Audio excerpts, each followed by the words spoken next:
Hello, everyone. Are you okay? Right, okay. Hello. Hello. Normal procedure. I think we've got Vinny on from, I'm just trying to see if we've got, there we go. We've got Andy Sixsmith from PLP. So Vinny O'Connor, then Andy from PLP, Ian Kennedy, James from TalkSport, Carl Markham, and a couple of hands up going in the attendees as well.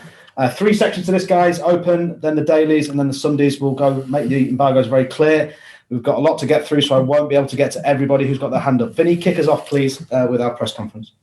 Hi, Jurgen. Just thought we'd start with an injury update, please. First of all, how serious is the injury to Costas? Alisson said he'd be back soon, but this weekend too soon.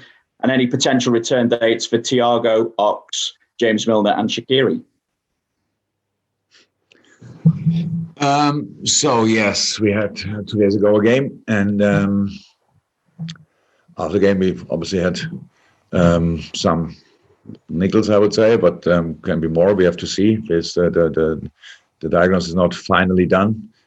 Costas, we have to see. Diogo, we have to see. He got a knock as well. Yeah, that's it from the game, I think. Apart from that, Oxley is in normal training. They're doing parts of training now for a week or so. Is now in full training, and we will see. So the situation probably demands to involve him as soon as possible, but I don't know if the weekend is that moment already. So nobody else is coming back, I'm afraid. Okay, you spoke as well about being fully focused for Fulham. I just wonder, the fact that you have Spurs in midweek to come as well, and things are so tight at the top of the table, does that help sharpen the focus even more so for this weekend? I hope none of our players will think about Tottenham when we are in Fulham, to be honest. So the situation is like it is on the top of the table everywhere, pretty much in the table, that there's not a lot of distance in between. So we know that. I don't have to tell the boys constantly. Fulham is a really good football playing side. So and was not the performances they showed were not all rewarded with results. Let me say it like this, but the fight for staying in the league is a tight one as well, and so each point helps us, and they will go for everything. And if you let them play, they will play. And the more you let them play, the more you have to defend. The more you have to defend, the more you have to run. So all these kind of things, you have to be really spot on in this game.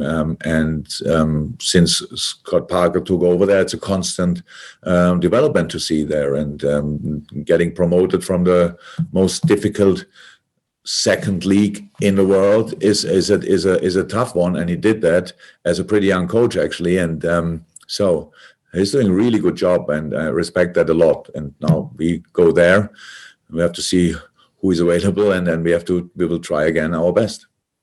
You also spoke in midweek about being unsure if you were asked now as to whether VAR would be a good idea. I just wonder now, Jurgen, what do you want to see happen with that system? Look, this is one of these things which I don't like. I got asked, we play in Midtjylland. It was freezing cold. We have 3 or 4, forgot it actually, decisions. And altogether it was for sure 10, 12 minutes. And it was really cold. And you tell something like that. And of course, with all the things, how it's dealt with it now, here in the country, the Champions League was not much better, to be honest. Why would somebody say, come on, that's brilliant. Let's stay like this. We wait always, and we stop celebrating after goals and wait constantly about everything. We have less than millimeter offside decisions, stuff like this. A lot of things are not like they were before. That's the truth. But I said when it first came up, the idea of VR, I was rather in favor of it, to be honest, because I thought, yes, right decisions would be nice if we could have right decisions. Not sure we all thought it through properly, and how long will it take to get a right decision? How much will that take away from a game which we loved before? So that's all true, but I don't have expectations, so to be honest. It's what I don't like about it. It would be really nice if other people, and I mean now you, have an opinion about it as well. So and write it down, and don't make only the stories with what we say, because yes, I said it once like this. Now I think it's I might have been wrong, but I don't know 100%.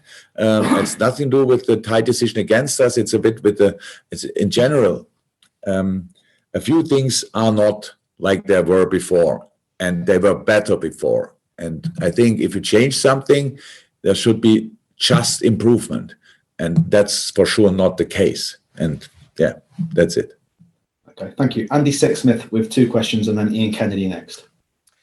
Hi, Jurgen. Given how hectic the schedule is, how relieved are you that you can put the Champions League now to bed until February and focus on this demanding Premier League schedule? If you could tell me where we could put in Champions League from now on, there's anyway no time. We have exactly the same schedule like before. Surprise, surprise. So for us, nothing changed. Just the name of the opponent, the trips changed. But imagine we would have to play still Champions League. It would be really funny. So nothing changed for us. The only fair thing is now that all teams play from now on every 3 days. So all the other teams have to do the same, and that's in the Champions League, by the way, as well the case, but now it's in Premier League for all the teams. But there's nothing to enjoy in the moment with the injuries we have and stuff like this. It was a proper fight so far, and it will stay a proper fight. That's it. And just one on Fulham as well. After a slow start, you mentioned there that they've had performances, but not the results. Do you feel that Scott Parker's side are growing into the Premier League with each passing game? Definitely. Not all, but that's not. I then analyze for a game. I don't watch. Now we are match day 10. I didn't see all 10 games, but I saw obviously now the last 3. And yes, of course they are growing in. So and that's normal process, by the way. And when you see then the number of points in that area in the table, it's not that somebody is already out of the race or something like that. They all have the chance to stay in, and Fulham is even in a slightly better position than others. So they will. That means in this situation, even the results were so far not perfect, you can still be confident and can have confidence, and so that's what we expect. And so it's a tough one, and yeah, with supporters, I think, yeah. Yes, in London, yes, still, yeah. So in with supporters, we felt a week ago the benefit of having our crowd there. So now Fulham, small stadium, 2,000 people in, but there will be a proper atmosphere. So we have to be ready for that. Fantastic. Ian Kennedy, and then James from TalkSport. Ian first. Hi, Jurgen. You touched on it. You touched on it just before about how tight the top of the table is at the moment. I think before this weekend, there's only 7 points between the top 10. So, are you, in a way? I know there isn't much to enjoy because of the injuries that you've had this season, but it is a different season. Do you almost relish the challenge of being in a bit more of a scrap this season with the other teams, a battle, compared to the last couple of seasons when it's been you and Man City mostly? Look, I'm not the most experienced guy who can tell you how it is when you have a big gap in between you and other teams. But last year, for whatever reason, it was like this. But before a game, it's exactly the same like always. You want to win this game because it's not about anything. Oh, we have 20. There's a gap of 20 points between us and them. So we might play with 60 or 70%. It's not like that. So we felt under pressure from ourselves last year, and that's the same now. That didn't change. You don't look at other teams where that's much too early in the season. And in the last match day is important. Where are the others and where are yourself? Before that, you just create a basis for the rest of the year, and that's where we are still in. And so, whichever situation is there outside us, we cannot change. So we don't really, we are not focused on it. We just try to win the next game, and that's difficult enough. And can I just ask you about Leighton Clarkson, who played in midweek in Europe? And I know he's played a couple of games for Liverpool in his career, but I just wonder how much confidence he will have gained from playing in Europe, but also the fact that he played the full game. You know, he 90 minutes. I mean, psychologically, that must give him a huge lift. Oh, with all the eruptions, but for sure more than 100 minutes he was on a pitch. So, it was a really good game. So a really good game for a boy of his age group. First Champions League game. So you can't imagine how much better he is than he showed that night. But that's what I say for a first game, it was a really good performance. But for him, it's only the start for hopefully a long, long career. A lot of steps to go, a lot of things to improve. But for the first one, it was really good. Fantastic. Thank you, Ian. James from TalkSport, then Carl Markham from Press Association, then Neil Jones from Goal, and that ends the open section. Carl. Oh, sorry, James from TalkSport. Apologies. Cheers, Matt. Jurgen, from the outside, there seems to be still a bit of uncertainty about the future of Gini Wijnaldum, but his performances on the pitch don't seem to have wavered. Is that a sign of what a top professional he is with all the talk going on outside of the club? Yeah, absolutely. Never a doubt about the character of Gini Wijnaldum. So he's here now for 4 years or so. I'm not 100% sure, for a long time. Played the majority of the games since then. Helped us a lot in all the things we achieved since he's here. So, top player, top character. Fantastic. Carl Markham, Press Association, then Neil Jones, and that ends the open section. Hi, Jurgen. Hi. Just to go back to the injury situation, you said Ox might be coming back. I just wondered how welcome a return that is for you and for him. Obviously, he's been out since before the start of the season. Yeah, it was long, unbelievable. So I still remember the situation, how it happened in training. So normal challenge, and then one gets up, the other not. So that's really hard. Tough time for him.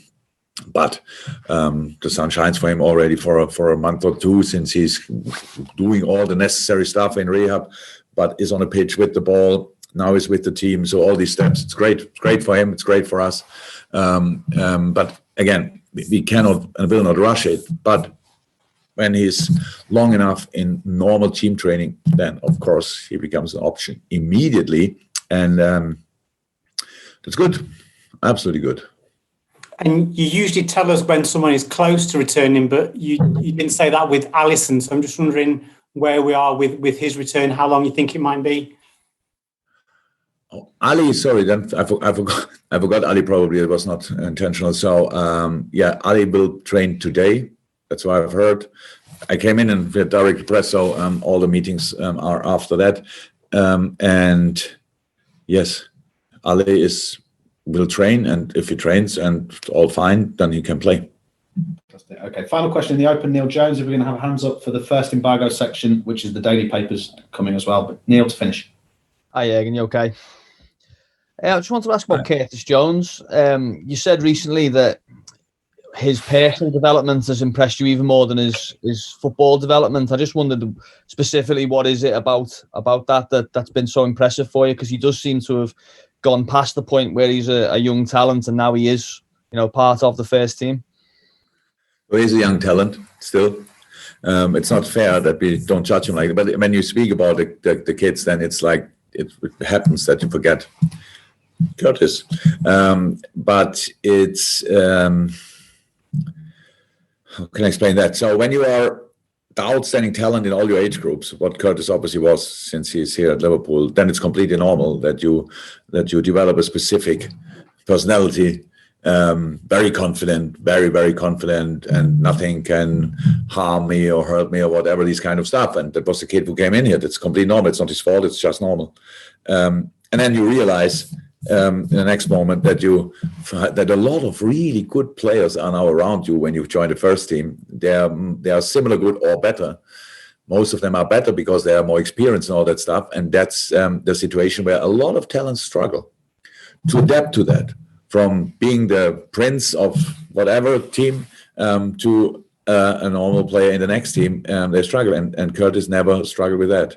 He really, and that's because of the incredible leadership of our more experienced players, because they showed him exactly the pathway, showed him what he still can be and where he has to adapt and all this kind of stuff. So that's only on the football part. But then when you go to the first team, have some success there, and he had big success. He became English champion last year, was involved in the Champions League final the year before, all this kind of stuff. Then a lot of challenges are waiting out there for you. And again, he passed that as well. So he's in a good way.